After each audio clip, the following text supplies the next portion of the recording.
Hey, welcome back to Between the Notes podcast. We're kind of having a on the road edition where we're going to talk about kind of just what's happening here coming up on April and Easter for those who celebrate. It's going to Well, be fun. maybe we Going to New should have York. started the intro music. Yadadadadum, badadadadum, badadadadadum, bum, bum, badadadadadum. I love it. I love it. Yeah, we're getting. Weston is currently singing "Butterfly" in Fort Worth, eh? That's exactly right. Yeah, and We're so sort we're of going to 2 be. weeks in. We've Yeah. started. I think we're about to do a run through of Act One. We're sort of in that phase. We've staged the whole show, but we're putting in the chorus. We've finished that, and now we're time to run through some stuff. I love it. Yeah. It's a piece you and I both have spent a whole lot of time with. It's getting a Yeah, lot of press right now. I know Chicago is had just done it, and a lot of other places are always kind of doing Butterfly. It's one of those one of those standard ones. repertory pieces that I mean, Oh, it's going to be top for any five, young right? singers. I mean, for Yeah. young singers, I mean, it's a trickier piece, I guess, for young singers. As I say that, because I'm like, well, I'm not sure any young sopranos necessarily need to be, putting Chocho-san in their voice. Right. I think it's also a very tricky piece. I think that Sure. there's a lot of, let's just say, let's back up 25 years. I think a lot of American regional companies were doing their best at the time of what they knew. But Hmm. unfortunately, before we understood how deep our foot was in it, Right. this idea of cultural appropriation, we shouldn't, as white Americans or as any other color of race, try to make ourselves look like any other race. And I think that fast forward to 2026, hopefully most companies have gotten that memo. I mean, this is my 23rd production of Madame Butterfly, Oof. and I Yeah. will say it's been a while since I've seen choristers dress up to look like they're Asians when they're not, and that was the problem. That was a big problem. I think that it would be great to have someone like Nina on to talk with us more about the more intricate nuances of where those issues. Well, like, don't give away our playbook here, buddy. Well, Nina, you know that your invitation is waiting. We're So coming for you. We're coming for you. Absolutely. And I just, I love Nina for a number of reasons, but we met back at AVA. So I've known her for, gosh, coming on 20 years now. wow, yeah. And just always just a wonderful singer and a wonderful person. And yeah. And we were neighbors, I believe, for a hot second there. Maybe the last year she lived in the building immediately next to mine. Nice. But yeah, so that was super fun. But she's at Boston Lyric Opera now, and Yeah. I think at least for a time she was part of the Asian Alliance of I Singers think and she's like Musicians. she's still very much a part of the Asian Alliance for Singers. But Yeah, I mean, the she's whole reason I just bring that up is just yeah. because it's important to talk about when we're discussing standard rep pieces and encouraging your students to look at things. I think it's also important to make sure that we give the caveats. Now, listen, you know, uh, for example, if we've got a well, I mean, and again, I don't even know if I should dip my pinky toe into the thought that I just had, because it's like I have been involved in certain productions where every single singer, as well as the director, as well as the conductor, are Asians, right? And the only two uh, non-Asian, white, whatever you want to, Caucasian, maybe. Caucasian, are the Pinkerton and the Sharpless, Hmm. right? The Americans run the story. Right. So, but then you also see larger companies casting Chocho-sans regardless of race, right? I mean, Latanya Right. Moore has sung it all over the world. Sure. Uh, Yeah. People like, Jennifer Rowley is singing on it. She just Eileen did. Perez Eileen Perez is singing it to just Met did it right at the now. Met. Yeah. Yeah, so there's definitely a easy track record to follow. So I don't know. I'm sure that there are some people who completely ignore the idea of who cares who we offend, we're going to hire the best voice. And then there are some people who are like, we can't offend anyone, so we have to make sure that we follow Right. these guidelines. It's a tricky Right. thing. It's definitely a tricky thing. I've had conversations with general directors of companies who are like, oh, I wouldn't touch that opera with a 10-foot pole, right? And Yeah. just because of the different things surrounding it. But Sure. I mean, Otello, Aida, there are all kinds of, there's lots of stuff there. yeah, yeah, yeah.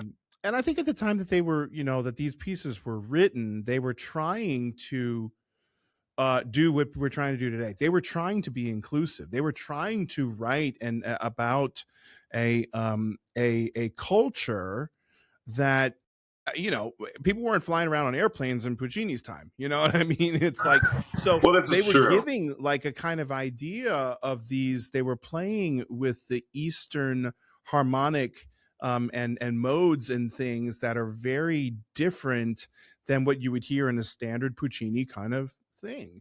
Yeah, I mean, I And think if so, you take a yeah, look at some of the melodies that he used in Act One, I think a story that has made its rounds is that a couple of the melodies that he uses in Act One, he heard off of a music box that a friend of his presented to him. And he said, "Yeah, I got this from Japan. This is a Japanese music box." right, And so the melody that it played inspired him to write some of the melodies that he presents in Act One. right. Well, it turns out that that was a Chinese music box, and I so didn't.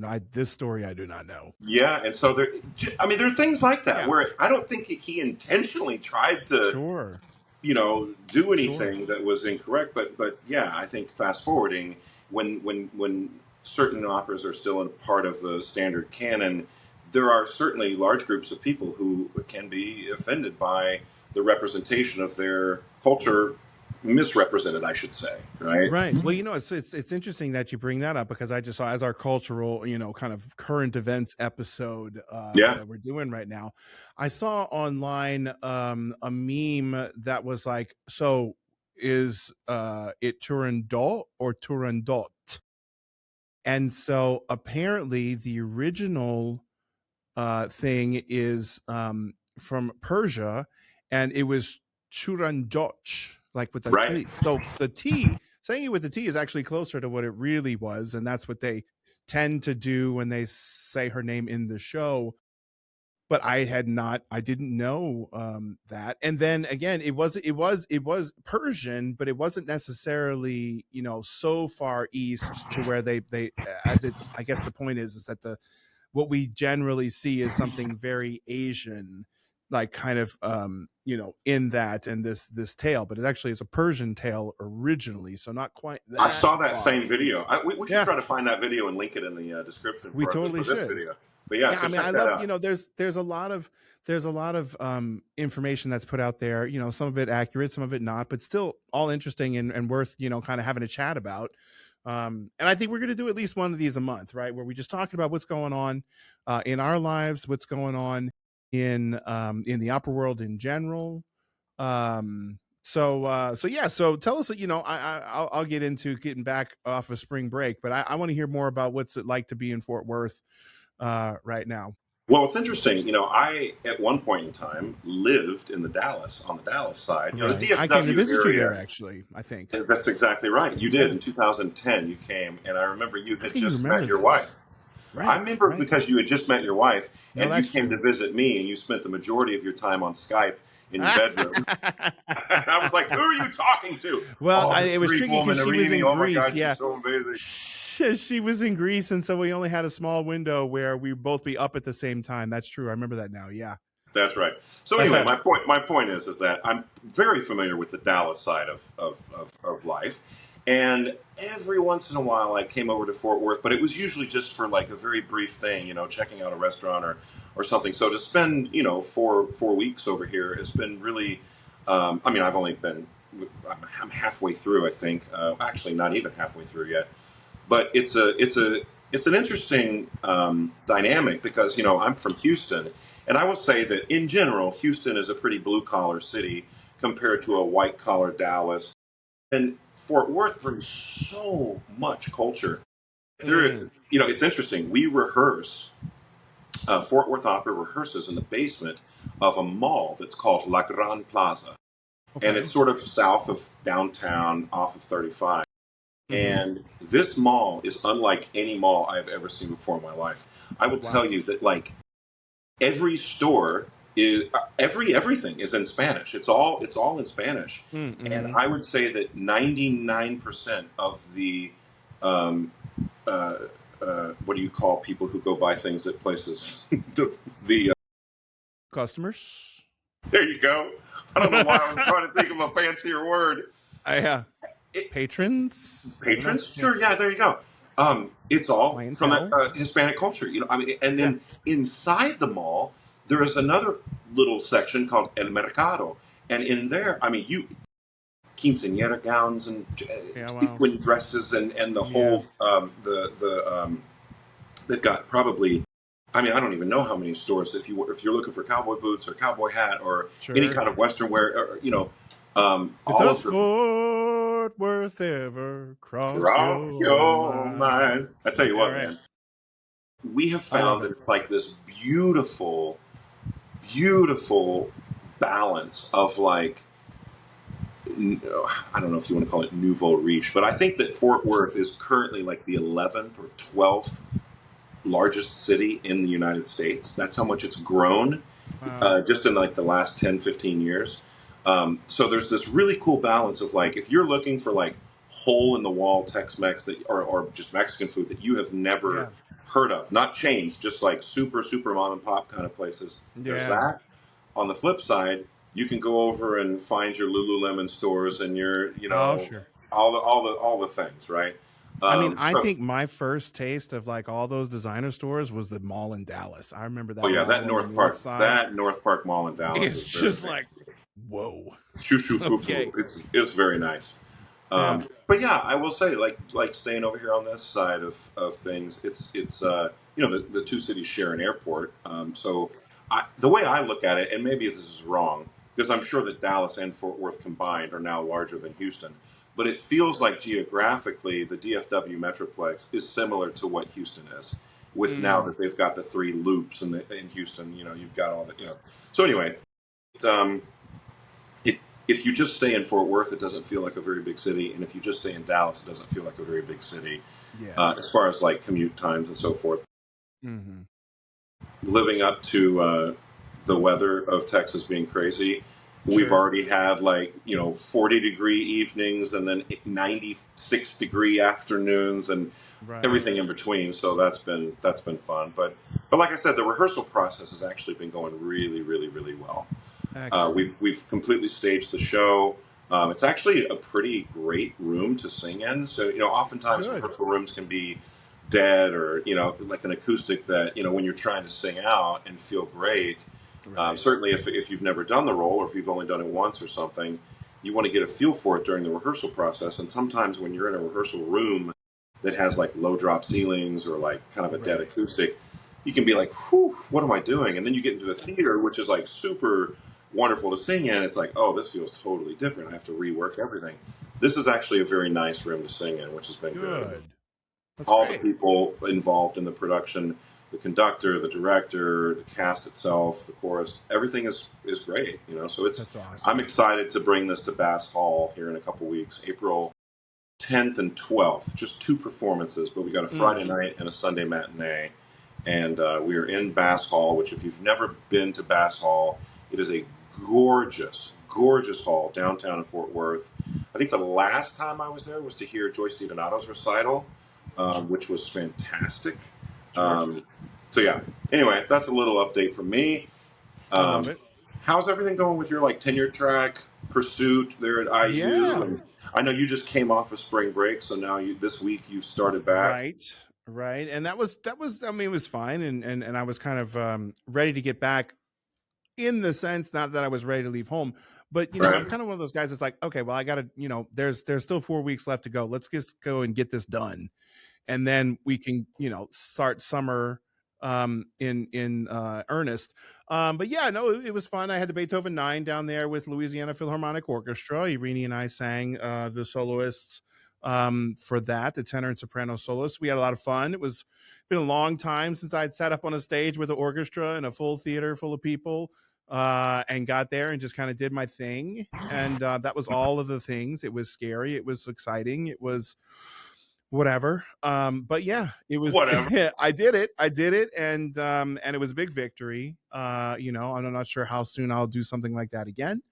But it went well, and I'm not opposed to it. And just kind of working that voice back into it. And then we had a lovely spring break.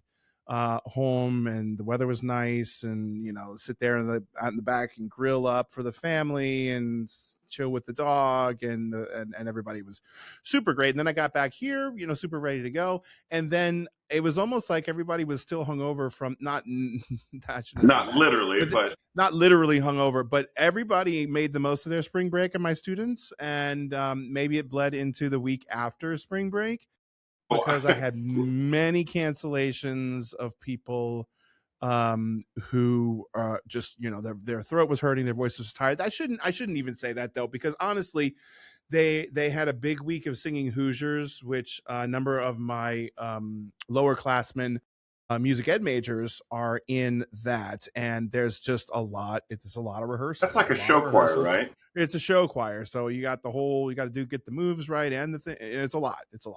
Yeah. But yeah, so we're just kind of getting back into the swing of that. We've got, as I said, I'm going to New York this weekend to do some teaching there.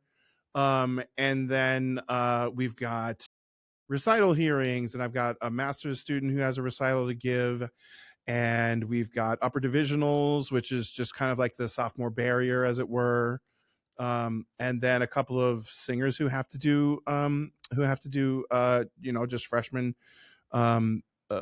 juries. The performance majors do their juries in the fall, and then the BMEs and the BSOF do those in the spring. So yeah, busy, got a lot to do here.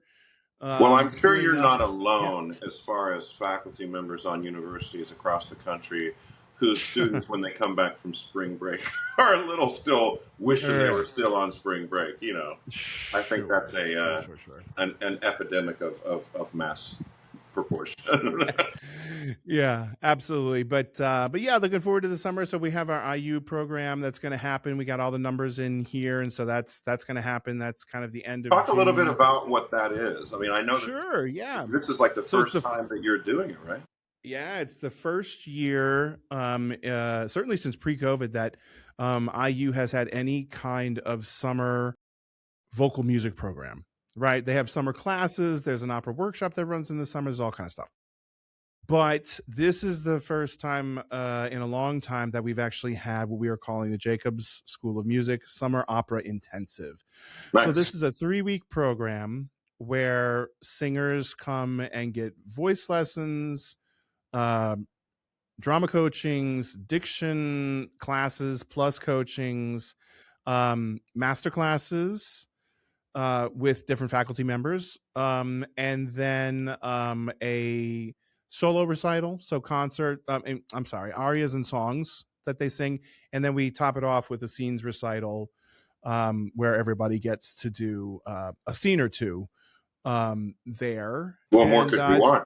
Yeah, I mean, it's kind of everything you could do in 3 weeks, and it's great. I mean, the timing this summer was a little bit tricky. I think now that I know, because what I would love for my singers and any singers that come to this is to do something like this early on, so like maybe end of May, beginning of June, and then they can go to another program Right. that does June and July, whether that be in Europe or be somewhere else, just to kind of. But I think it's this IU one is a really good, kind of first dipping your toe into these summer programs, which I feel like if you're really serious about wanting to be a solo singer, you need to be investing into summer programs to some extent, so that you're not just swimming in the one like pool that is your school, which is great, but then you need to go out and kind of see what people are doing in other places in similar programs, and maybe even something. I mean, that was for me when I went to Aspen after my freshman year. I was like, whoa, okay, because Oh I yeah, was in a really you start to small. realize. I mean, that you Sure. worded it perfectly. It's like, okay, I might be a big fish in the pond where I'm going to school, but Right. how do I compare with? I mean, I remember I was obsessed with that idea because I went to a really, really small undergraduate university, and I was like, okay, fine, I'm good here, but like, what? I wonder what the other 19, 20, 21-year olds sound like or are doing, or what repertoire are they singing, or what's their teachers like? I had all these curiosities about everyone else that was pursuing this career as well. And I think these summer programs are the first opportunity to kind of be like, oh, wow, I'm right on par. Or like, wow, I'm actually quite a bit further ahead than some of these people. Or, Right. whew, I've got a lot of catching up to do. It's a good meter. Yeah, I mean, I know we can speak to Aspen and a couple of the other ones, but because it was such a early experience for me, it was my it was my conservatory when I didn't go to a conservatory, right? So I Right. could spend the summer with lots of kids from Eastman and Juilliard and IU and all these other places where they are big music schools and the environment is very serious, right? And Yeah. so, people wouldn't bat an eye if we're all sitting at the cafeteria and we're like, hey, what are we doing tonight? And they're like, well, I got to get in like, about an hour or so of practice, and then I'll meet up with you later. Whereas, like at Loyola, if you were going to go practice for an hour before going out to have a good time, people are like, seriously? Like, what? You going what? I was like, no, you need to be around people who take this serious enough and actually like, budget time for practicing and really like good time, right? Like, I Well, you know think what? like, I just thought yeah, about this. Like, here's an tell me. episode. What my point is like, oftentimes undergraduates, if they don't have teachers who are really thinking all of this through and making sure to communicate every little thing to them, I think the reason I didn't practice a whole lot when I was an undergraduate student in Mm-hmm. general was because I didn't know how to practice. I didn't know what Right. I should be Sure. practicing on.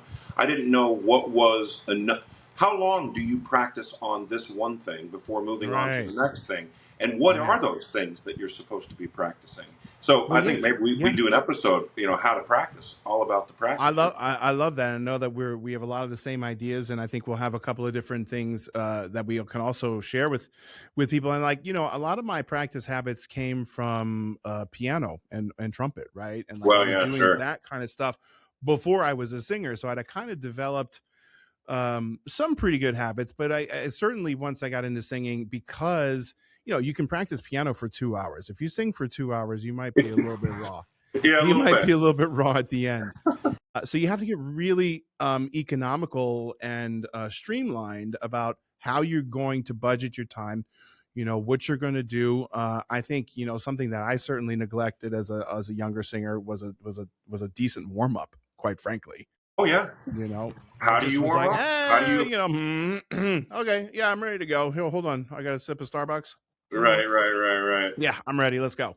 Well, Uh, and certainly as I've gotten older, you can do that, but you pay for that. You pay for that in do you ever? recovery and all that jazz. You just got to get the blood flowing. At the very least, you got to get the blood flowing to the cords, and get them to like get supple and stretchy. And Yeah, it's like stretching before you're going to go running or do any kind of other. You've got to prime the muscles. Otherwise, they're going to be cold and they could be subject to strain or injury, yeah, even or whatever. yeah, yeah. Um, So, but yeah. so let's before we wrap up here, let's just as far as your tenure track pursuits.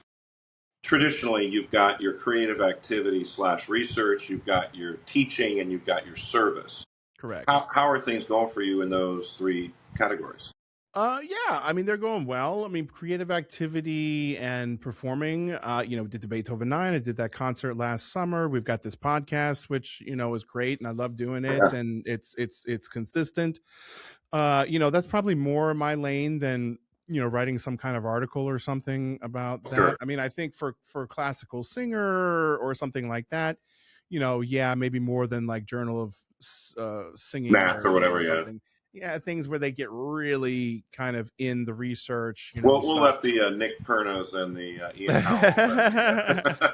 Yeah, I mean it's just a little bit more. Not that they are not performing. I know Nick was posting some stuff just a couple days ago. It Yeah, sounded I great. saw it. No, it's great. No, but Yeah, I just those are yeah, the first names of like really like sure. pedagogical papers that are coming out in some of these different Right, things. Ian Howell, all that kind of jazz. Yeah. yeah. So like that's going, the teaching is going well. And like I said, I've got the summer program here. I'm supposed to be going to New Zealand to work with the opera studio there. I'm Nice. going to the University of Costa Rica in August to work with the students at both of the universities in Costa Rica there. So These yeah, are I like think guest invitations for you to come in and work with their students correct. and do Yeah, classes. it's And like master classes and private coachings and things like that for that's sure. amazing, dude.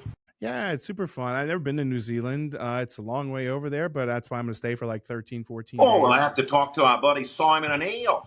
See what he says That's about right. it. See if he's going to be around. Which is also Sorry for you, crazy bud. because Yeah. the June, or yeah, June when I'm supposed to go, that's like winter for them.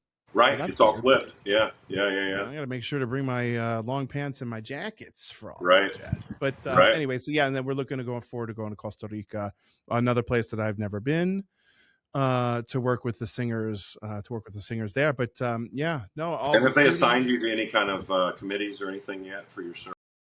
No, I think they. Well, I mean, little things here and Easy there, into but it. yeah, I mean, it's been the kind of thing like I'm on a couple doctoral committees, which means that I have to like vote and be a kind of what do you call that? When you advise, like an advisor, I guess, Yeah. just Yeah. for Yeah. some of that kind of stuff. And I've been on some recital committees where someone has been recommended for a performance certificate or diploma or something like that, and then I go to that recital and I say yes or no and vote there, and everybody's who's been up for those has been wonderful singer and gotten it. So yeah, I'm a bit of the committees, but not like a search committee or not like Sure. Well, that'll any of come. that Don't kind worry. of stuff. That'll come. Don't worry. It'll come. Yeah, absolutely. But yeah, no, it's super fun. I'm looking forward to just kind of knocking out the rest of this semester, getting about a month off for May, where we're going to end up with a family vacation together down in New Orleans, which is going to That's be right. great. Can't wait for that. Yeah, same here. And so we get all the families together and kind of do that and send off ourselves into the summer, which you got a lot of singing coming up. Well, yeah. I mean, after I finish this butterfly, I drive. So we've got a Sunday matinee on April 12th, and then it's about a 7.5 hour drive back up to Kansas. And so I'm going to leave immediately following the Sunday matinee. Probably get in around 1 or 1:30 in the morning, and it's crazy because Christina, I mean, they'll all be asleep, obviously. Christina's dad will be there to take care of Millie because she leaves that morning. So I think we'll see each other, if we even see each other, for maybe 2 hours before she has to get up and catch a car to go to the airport because then she goes on a business trip. So then Monday the 13th is the day that I'm home. Tuesday the 14th, I fly out to Reno, Nevada to sing Carmina Burana. So I'm with the Reno Philharmonic that week, the 14th through the 19th. Our Sunday matinee on the 19th is our final show. And then on Monday the 20th, 6 a.m. flight to Salt Lake City, where I start rehearsals that afternoon for La Traviata. We got to sing through, I think, at like noon or something, or at 1. So Remind me, have you ever done the cabaletta for La Traviata?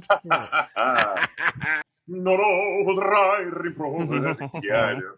So I'm excited about it because I have not sung Carmina Burana in quite some time, and I've been working that back into my voice. Actually, you helped me at one point when you were out to visit me. Absolutely. So I'm really looking forward. It's starting to. It feels really good. I'm feeling really confident about it.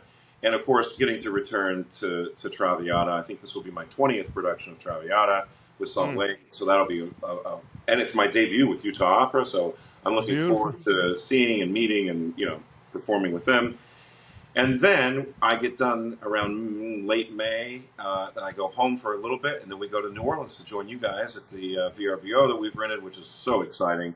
And then after we come back from that, I've got like 3 days before I drive out to Central City, where I start rehearsals for the Ballad of Baby Doe. So there's a lot of things going on very, very quickly. So, just trying to stay on top. All the more reason to get in that good rest and put it in the bank, charge the batteries, and go out and do the thing. That's right. That's right. Awesome. Well, yeah, thanks, guys. Thanks for joining us today. It was super fun, in our kind of first current events, what's going on in the lives. Yeah, I'm sure you were all wondering, well, what are you guys doing? But yeah, write in and leave a comment, drop a comment in there, and we're looking for other topics that would be interesting to you guys. We keep coming up with like tons of things, but we'd love to hear from you. So don't be shy. Leave us a comment and we'll get on it. All right. Thanks so much. See you next time. See you soon. Bye. Thanks for joining us on Between the Notes. Make sure you hit that subscribe button. And join us next week for more behind the scenes stories, laughs, and operatic gold coming your way.